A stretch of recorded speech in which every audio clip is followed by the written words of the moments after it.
Hello class, welcome to English classes by me your teacher Ekta. तो चलिए शुरू करते हैं हमारी poem a photograph by Shirley Toulson, class 11 CBSE से। The cardboard shows me how it was when the two girl cousins went peddling, each one holding one of my mother's hands, and she the big girl, some 12 years or so.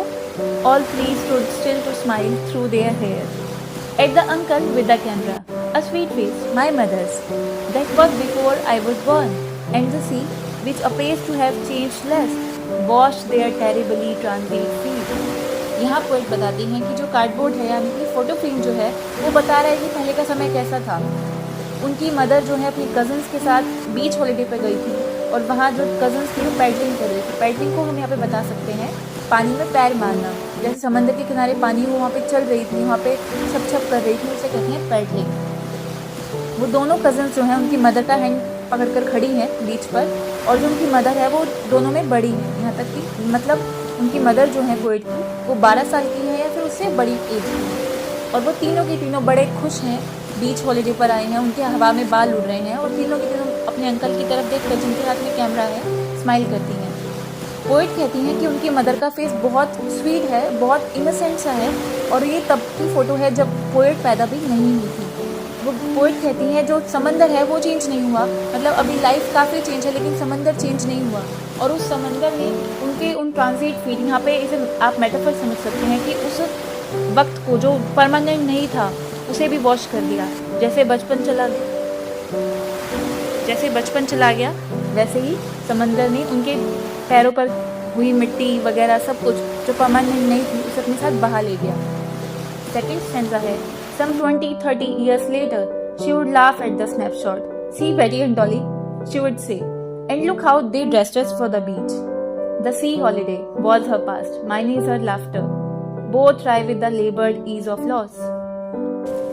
यहाँ poet कहती हैं कि ये photo को जो है अब 20-30 साल हो चुके हैं। अब उनकी मदर जब उस स्नैपशॉट को देखती हैं, स्नैपशॉट का मतलब फोटोज होता है, और जब वो पोएट बताती हैं कि जब उनकी मदर फोटोज को देखती हैं तो हंसती हैं और कहती हैं देखो बेटी डॉली, जो उनकी कजिन्स हैं उनके नेम है यहाँ पर, वो कहती हैं देखो हमें कैसे तैयार करते थे बीच के लिए, अपनी बेटी को बता रही हैं उनकी मदर। और जो पोएट है वो अंदर से डिसअपॉइंट महसूस करती है क्योंकि सी हॉलीडे जो था वो उनकी मदर का पास्ट है, मतलब उनके बचपन की बात है जो बीत गया, और पोएट के लिए उनकी मदर की हंसी जो है अब नहीं है। तो ये जो सी हॉलीडे है वो उनका पास्ट है, और पोएट के लिए अपनी मदर की जो लाफ्टर है वो उनका पास्ट हो गया है।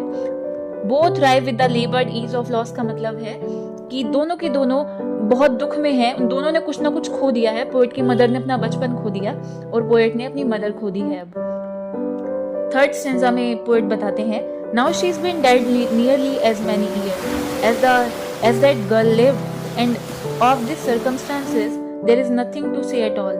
It's silences.